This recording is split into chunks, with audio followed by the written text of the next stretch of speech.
Dennis, thank you for that very flattering introduction. And to sort of paraphrase a good friend of mine, President Bill Clinton, flattery won't hurt you as long as you don't inhale it.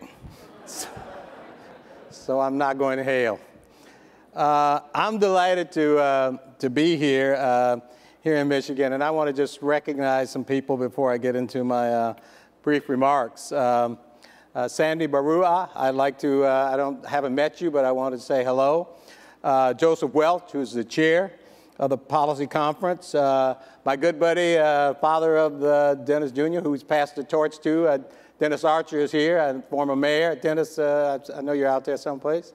In addition, I just ran back the stage and said hello to the governor and to Jeb Bush, who I also know very well. To me, it's a pleasure to be here in Michigan, and I told the governor that one of the things I was really impressed with is this new advertising campaign they have for Michigan, this Pure Michigan. Whoever created that, I don't know if it came out of the advertising industry or it came out of the tourist department. It is a very good message to grab people's attention, and whoever's doing that voiceover and the cinematography really is selling Pure Michigan. So I don't want to say it. So I have a very good experience with Michigan. My first experience was not so good. Obviously, this is a place where they make cars, and I went to school at the University of Illinois in Urbana-Champaign, so a Big Ten school, and we were playing Michigan and University of Michigan in Ann Arbor, and I was driving up from Champaign in a mint green Roadrunner. If any of you know what a Roadrunner is back then, a Roadrunner was the fastest car that Detroit ever made. And I tried to drive it as fast as they made it. So my first encounter was with a very nice state police officer who pulled me over for driving fast. And this is a true story. So back then, we didn't have the internet, and you can zap and see that Bob Johnson had an Illinois license. Well, I didn't have my license with me. So remember, it's like 12 o'clock at night. I'm trying to get to the homecoming game. And the guy said, I don't know who you are. You can't prove it. I got to go teletype tomorrow. So he actually took me to a holding pen and said, we don't know who you are. We got to hold you because you were going over the limit. So I stayed in Michigan one night in one of your finer facilities. But I'm back now, and I have hotels in Michigan. One of my companies, the RLJ Lodging Trust, it's a hotel REIT, and you guys who want to own stock, be my guests. It's publicly traded on the New York Stock Exchange. But anyway, we own over 147 hotels, 22,000 rooms, and I'm proud to say we have 8 in Michigan. Benton Harbor, Courtyard Marriott. Detroit, the Residence Inn by Marriott. 3 hotels in Pontiac.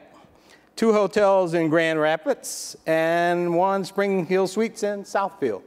So I've got a Michigan connection there. Plus, my other Michigan connection, which is doing terrific, as everybody knows, being here in Detroit. We are the largest automobile dealership group in the country, with about 38 individual dealership franchises. We're the largest minority-owned dealer and about the 23rd in the country with over $1 billion in sales. And so we do business, obviously, with GM, with Ford, and Chrysler. So we're heavily vested in Michigan and Detroit. And then going way back to when I started BET, some of my first hires, believe it or not, were talent from Detroit. I had a gentleman by the name of Charlie Neal, former sportscaster out of WJBK here in Detroit. We covered black college football, and Charlie brought in to do color commentary Pro Hall of Famer Lem Barney. And then we also had one of the famous shows we had on BET, a show called Video Soul, hosted by none other than Detroit's own Donnie Simpson.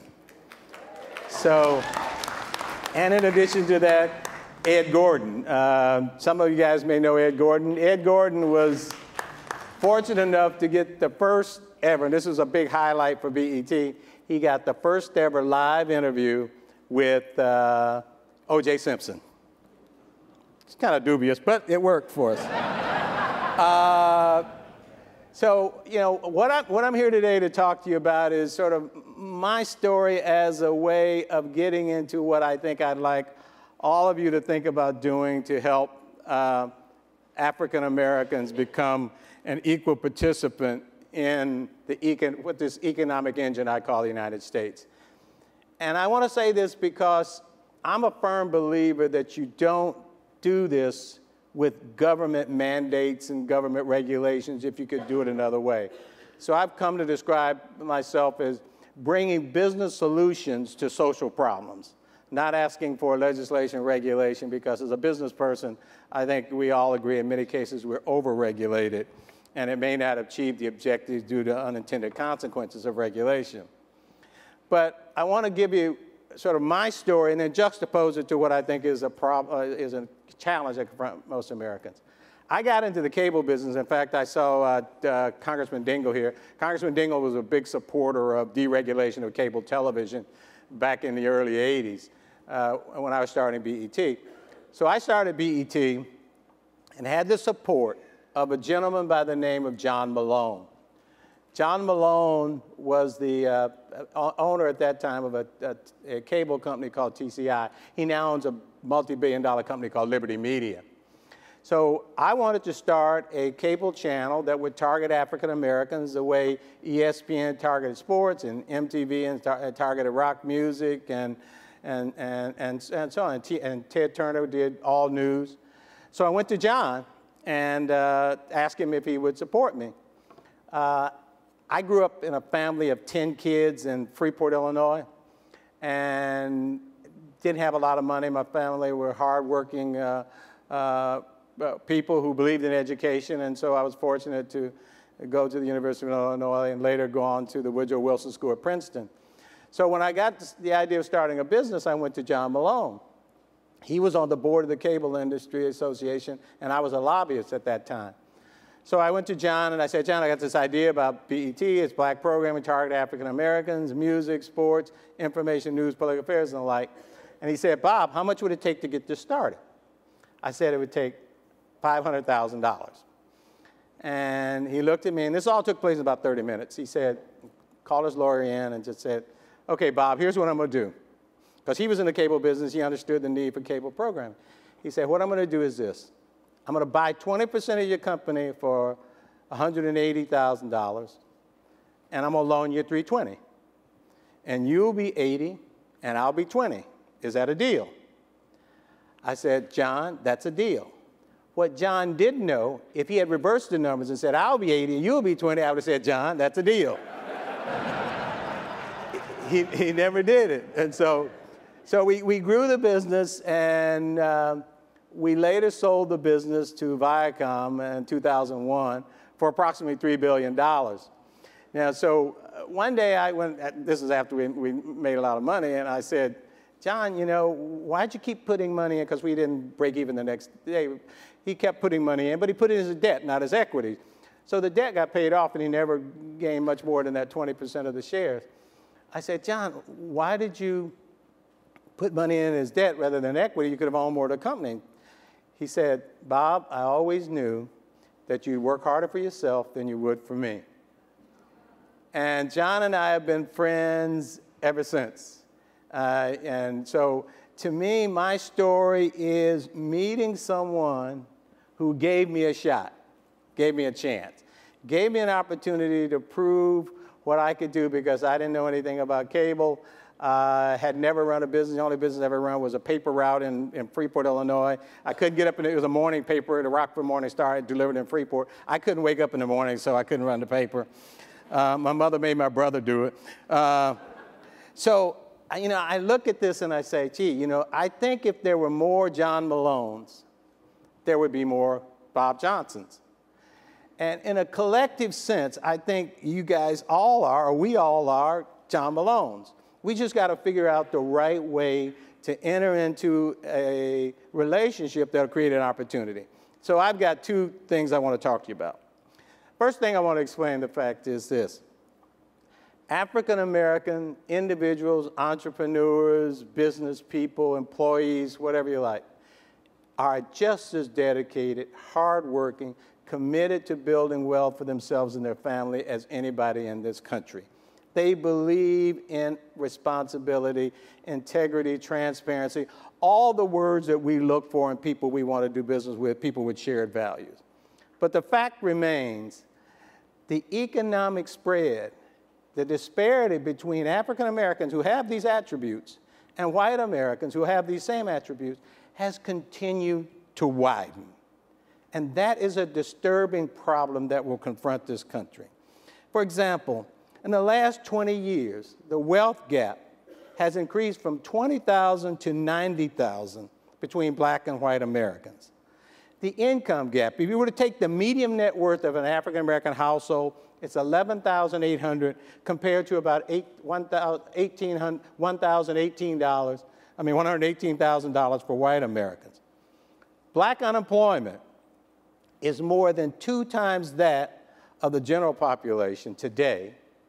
And according to the Bureau of Labor Statistics, it has been this way for over 50 years. Now, if you think about this, if you go back all the way to the Civil Rights Movement, you would say that was a period when African-American gains just grew dramatically in everything from fair housing, equal opportunity in jobs, businesses and elections and all of the things, first black American in this, first black American in that.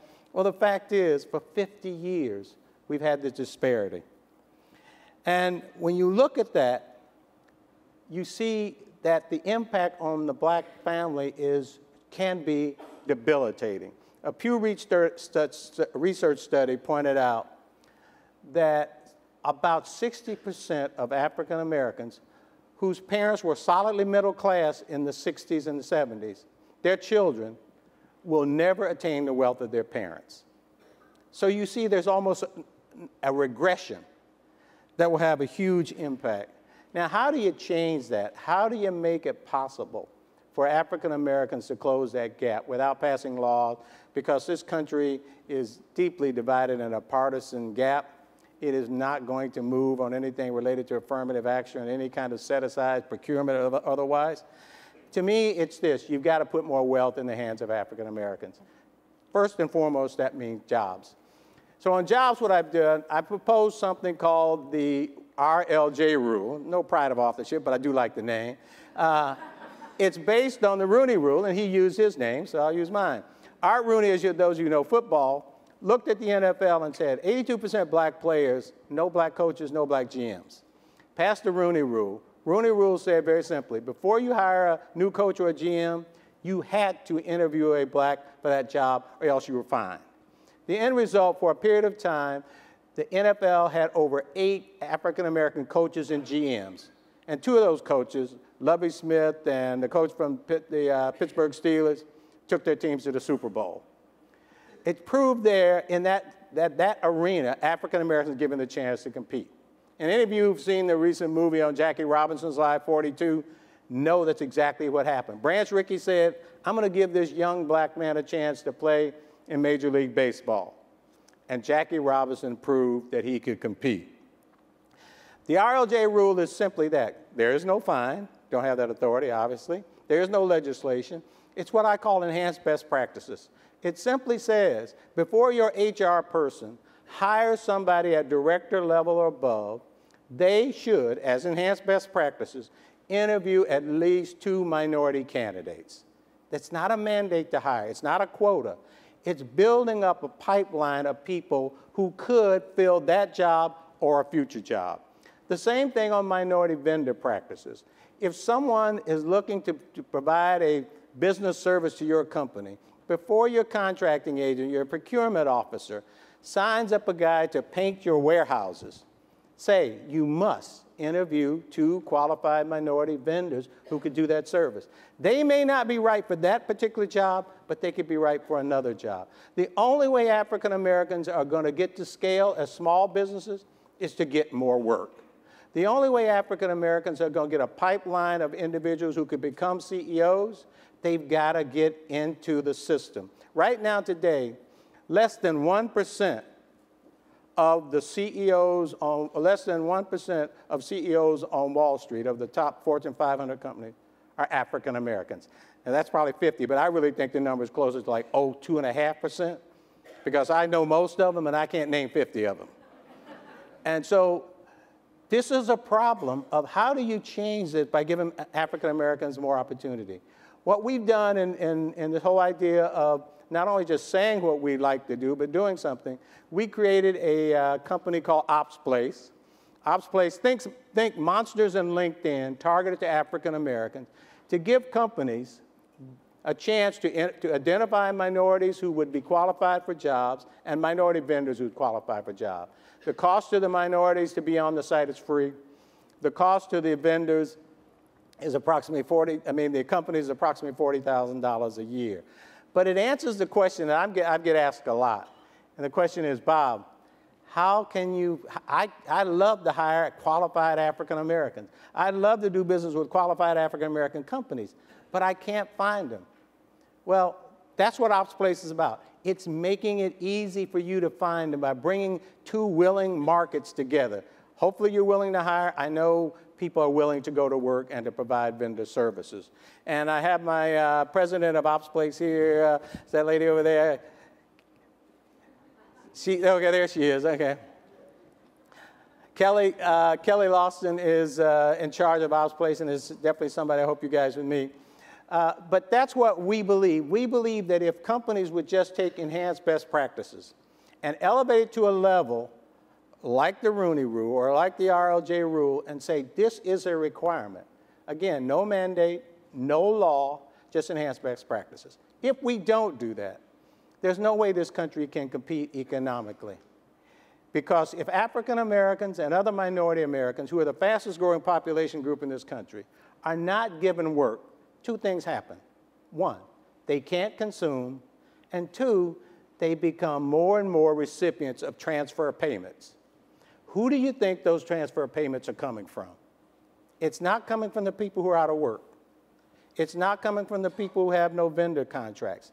It's coming from working Americans who, over time, if we don't solve this problem, will become very, not only disappointed, but very, I think, emotionally upset with the idea that their taxes are going up to pay for people who are out of work. And the only reason they're out of work is not because they don't want to work. It's not because they're not looking for jobs. It's not because they're not qualified. I've created more African-American multimillionaires in this country than anybody else because they were able to work. Just they needed an opportunity. So that's what I want you to think about. How in your company can you look at implementing the RLJ Rule, a variation of that? If you don't want to call it after me, call it somebody else, you know. But that's the point. We need to have more John Malones who will say, I'm going to give the Bob Johnson who walks in your office a chance. The second thing I want to talk about, African Americans, because they have low income, because they're out of work more often than not, and because they have not been able to accumulate savings, because they're underinvested in the marketplace, and that's again because of lack of capital, use something that most of you will never, ever in your life likely walk into, a payday lending store. But all of you know what payday lending is. My parents lived paycheck to paycheck. They used to tell me, we're going down to the loan man. I didn't know what the loan man was. All I know is that every 2 weeks they went down to the loan man. To get money, car breaks down, refrigerator goes out, roof leaks, somebody gets sick, somebody dies and they got to go to a funeral. All of these short-term and emergency situations confront people with no capital. And where do they go? They're unbanked, they're underbanked. They go to a payday lender and they borrow their own money by transferring their check to it, and they pay anywhere from 400 to 450 APR on a 2-week borrowing. Now, there is absolutely no reason why this country should allow that kind of lending process to take place if there are alternatives, and there are alternatives to this type of lending. And we're working on a plan to end payday lending as we know it today. Bill Clinton famously said, I want to end welfare as we know it today. I want to end payday lending as we know it today. And what happens is many of these people, according to Pew Research, they borrow money from a payday lender. Now, you know for a fact, if you don't have $500 a week, 2 weeks ago, you're not going to have $500 when that money comes due. Many of them go across the street to other payday lenders to borrow from that payday lender to pay the other one off. And it's constantly a form of treadmill borrowing that keeps people in this situation of never learning financial literacy, never focusing on savings. So in our program that we hope to be announcing this summer, a product we call Wage Advance, we want to go to companies and say to companies, we will arrange a relationship with the bank, and all we want you to do is let us come in and make a present to your employees as to how we can provide lending to them with their approval only, totally transparent to them, that they would be able to borrow at a considerable rate, significantly lower than payday lending, and we will attach to that financial literacy. You pass an online financial literacy test, your rates are lowered. You set up a savings account, your rates are lowered. You pay on time, your rates are lower. This is not payday lending. You have several months to pay off that borrowing. And what we believe is that people who know they have access to a safety net of borrowing will not become chronic borrowers of payday lending. That's the issue here. It's not the folks don't want to get off of payday lending. They have no avenue. People say, well, go to the church. Well, the church is made up of the same people who are going to the payday lender. You know, and how do you solve that problem? I'm not asking for the government to say ban, shut down payday lending. I want to compete with payday lenders. And if I compete with payday lenders with my Wage Advance product, I'm going to provide an alternative that I believe people accept. To me, the answer is simple. Remove the stigma from payday lending, and companies like yours will embrace it. So we're talking to regulators, we're talking to members of Congress about this proposal. And we have a technologically driven product that can evaluate a consumer's ability to pay, affordability. We're not going to loan money to people who can't pay for it. We're going to make sure that we are a solution to a very serious problem. Now, we may not be perfect, but I've asked the regulators to think like this. Do not make the perfect the enemy of a good solution that'll move millions of people out of chronic borrowing. And when you do that, if you think about this, you will put more money back into people's pocket. And that's why I said in that Detroit Free Press public opinion article that if anybody in this room could say, I want to put more money back into minority Americans' pocket, and I don't want to pass a law, I don't want to pass a regulation, and I don't want my taxes to go up. Most people, I think everybody in this room would say, yes, why not do it? So I'm saying if you're a company and you want your people to be able to borrow at a lower rate, open the door to us and let them provide that opportunity. If you're a company that deals with ADP, write the CEO of ADP and say, look, there's a program coming out. We can run it through our payroll system. We're not liable for it. Mr. Johnson's company is going to provide all the liability and everything. The consumer is going to opt in. They're not going to be required to do anything. It's going to be transparent, fully compliant with Consumer Finance Protection Board regulations. There's no reason why your company that hires many of the people who leave your job go down to the payday lender to pay for short-term and emergency borrowing.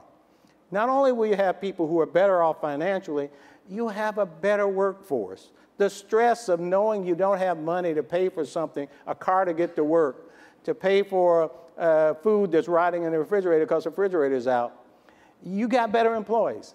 And it literally costs you nothing. Neither one of these proposals cost you anything. But they can mean billions of dollars in payment to African Americans in a way that will help them become part of the economic system that we call the American engine. So let me close by quoting what President Obama said when he spoke at Osawatomie just recently. And he said, in America, we're greater together when everyone engages in fair play and everybody gets a fair shot and everybody does their fair share. Everyone in America gets a fair shot at success. A guy named John Malone gave me a fair shot at success. I want to give millions of other minority Americans, and by extension this country, a fair shot at success so that we can compete on a global basis in one of the greatest countries on the earth. Thank you very much.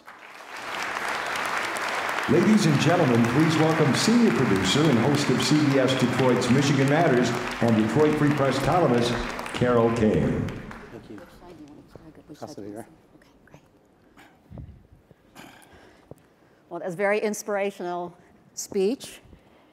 You truly are the 21st century kind of a executive here. You started off in 1980 with BET, which was on the air for maybe 2 hours a week, grew into this network behemoth. You are one of the owners of the Charlotte Bobcats. You run RLJ Development. What do you attribute your success to? Well, you know, obviously I gotta go back to what I said before. John Malone gave me a chance. You know, so I had to have capital to do all of this. I had a dream, obviously, and I had a vision, I had a work ethic. But I think it starts with you gotta believe in yourself.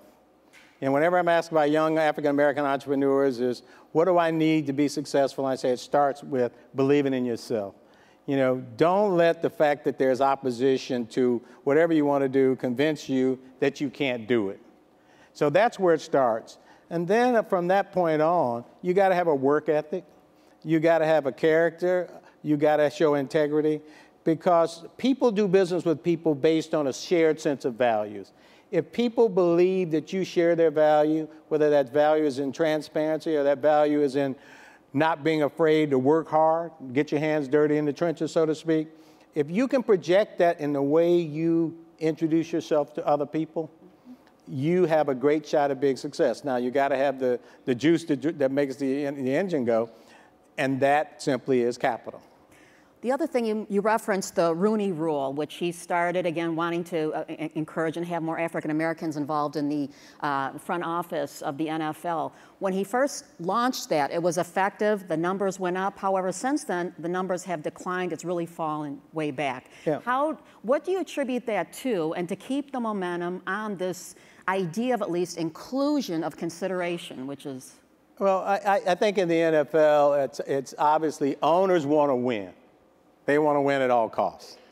And what happens is, if you say, I'm going to fine you if you don't find an African-American coach, a guy who has a football team will say, I really want a coach that can win, and I'm not sure this guy can win, so I'll take the fine. Mm-hmm. Or they'll bring in somebody on a perfunctory interview and say, I did it, but I'm really not interested in hiring him. But what you have to do is, that's why I say enhance best practices. Somebody has to keep their foot on the pedal and say, we got to start filling the pipeline so that when, you know, Mike Tomlin leaves and Lovie Smith leaves and Tony Dungy leaves, they're guys who are offensive coordinators, defensive coordinators, line coaches, whatever, who are in the pipeline so that you got more people up there looking for job opportunities. Same thing in corporate America. I don't know if some of you saw a big article in the New York Times just last week about the deep drop in African-American lawyers in law firms. Part of it may be recession hiring. You know, everybody's letting people go. And it's, you know, last hired, first fired, and some of that. But what's happening, I think, is there's a pervasive sense about the land that we have solved our diversity and inclusion problem, because, you know, everybody is no longer looking at any group as being discriminated against. And all of a sudden, it's not that critical that we do that. Mm-hmm. And I think you do that at your own peril when the two largest growing populations in this country are African Americans and Hispanics. If they're not working, I guarantee you two things. They can't consume, and somebody's going to pay for them not working. Mm-hmm.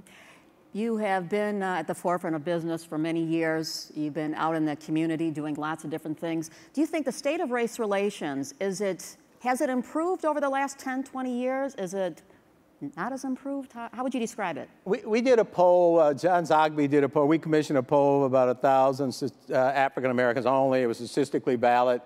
African Americans are optimistic about race relations. And I think they're optimistic about race relations because we have an African American president. And I think just in general, African Americans are more optimistic about their life than people in Norm, because a lot of it is tied to their, their church background and their belief that there's a better life out there someplace. But the facts point out to me that we have some serious problems, because the belief now is that I was reading this on the plane coming up. Columbia University had a scholarship that was created by a white female back in the 1900s, and it stipulated that only whites should be eligible for this scholarship. Well, the Columbia University said, okay, we can't have this kind of discriminatory scholarship, we're going to get rid of it. Well, then all of a sudden, somebody from the other side, in a somewhat of a logical way, said, wait a minute, you got 4 scholarships that say only African Americans can be eligible for it. How do you rationalize discriminating against one group and not discriminating against the other group? Or as John Roberts said, the way to end discrimination is to end discrimination. Here's the problem with that. The problem with that, remember now, I'm 20, you're at $90,000, I'm at $20,000 in wealth gap. You're running at 10 miles an hour, I'm running at 10 miles an hour. Under that scenario, I'll never catch up. I will always be behind you. If I'm behind you in home ownership and you're ahead of me in home ownership, therefore you're ahead of me in net worth, I will never catch up. If I'm 50, double the unemployment that you have, and you're employed at this level, if you don't do something to close that gap, just logically, it will stay in place forever. And so to me, this is the conundrum that this nation has to deal with. 32 million African Americans, growing faster than the general population, 50 years, wide gap in unemployment. How do you close that gap? You can't wish it away. You can say, we need more education. I will make anybody in this room a bet. We have spent more money per capita on African American education since the Civil Rights Movement than we've ever spent in the entire history of this country. Yet at the same time, again in that Bureau of Labor Statistics, black engineers and black scientists, people in the STEM areas, are still unemployed at a higher level than their white counterparts. At a time when people are seeking for H-1B visas to bring in people of that caliber of learning. Somewhere there is a belief out there that there's nothing we can do other than wait out a whole generation of newly educated African Americans who will be able to do the high-tech manufacturing work in the society.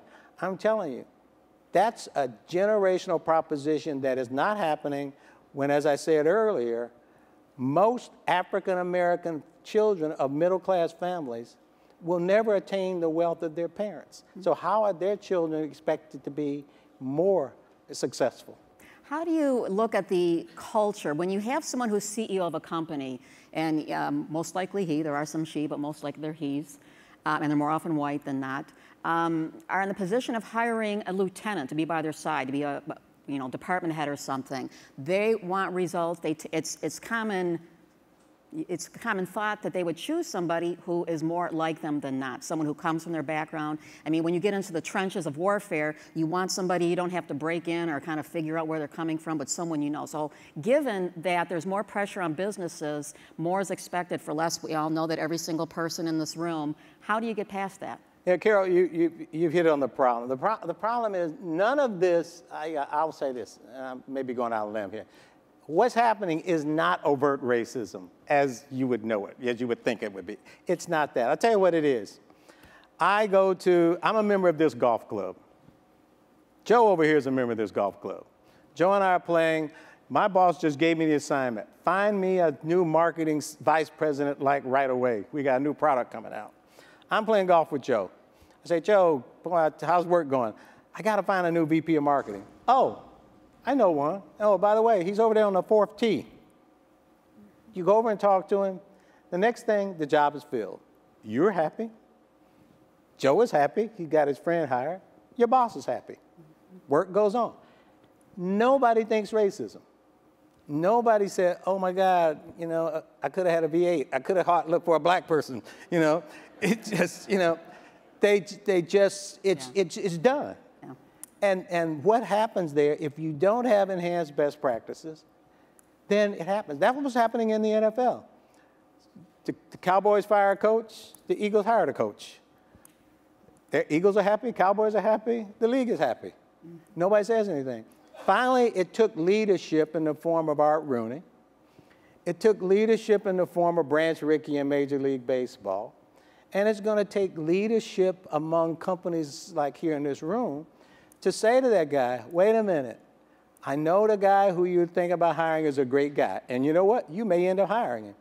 But you better bring in 2 qualified minority Americans to interview before you fill that position.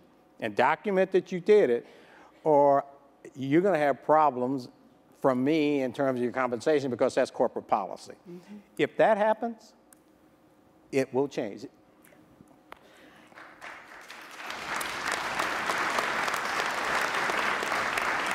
Since you have a great deal of experience of being in Michigan, even though it was the long arm of the law for that one night, I'm joking, of course, on that. How do you feel about Detroit? It's been in the headlines. It's received tons of national, international news coverage. How do you see Detroit? I see Detroit in the situation that is, how would I describe it? If you take what happened in, say, New Orleans, a natural disaster wiped out, you know, millions of dollars of value and wealth in that community, devastated a particular section of that community. And it's been slow coming back, but it's coming back.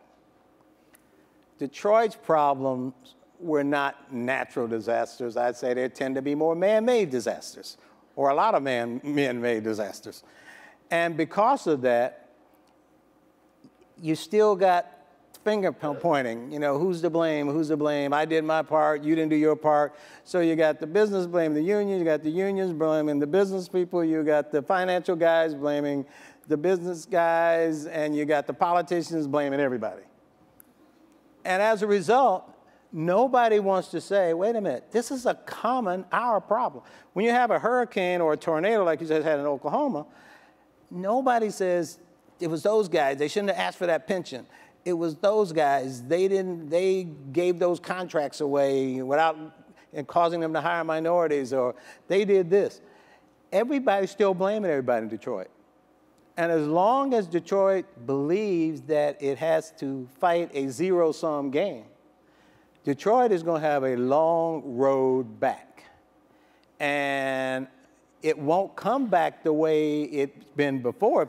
If you want it to come back the way before, where it's a multicultural population, jobs growing in Detroit, and people getting double time, overtime, working on shifts, and African Americans moving up from the South and getting middle-class homes and sending their kids off to college, if you want that to happen again, it's going to come about only if people come together and see a 21st century business model for Detroit. The 20th century model will not work. Mm-hmm. And that means everybody is in the soup for sacrifice. And it'll have to stop with the blame game.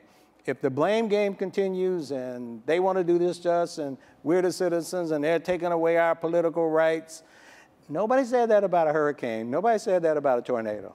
They just said, we got to rebuild. And I think Detroit needs to realize it's been hit by a hurricane and a tornado all at once. And it better start rebuilding.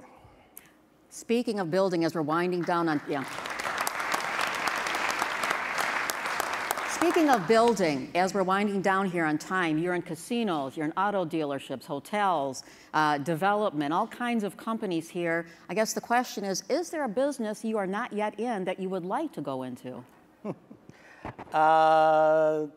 Yeah, I don't. You know what?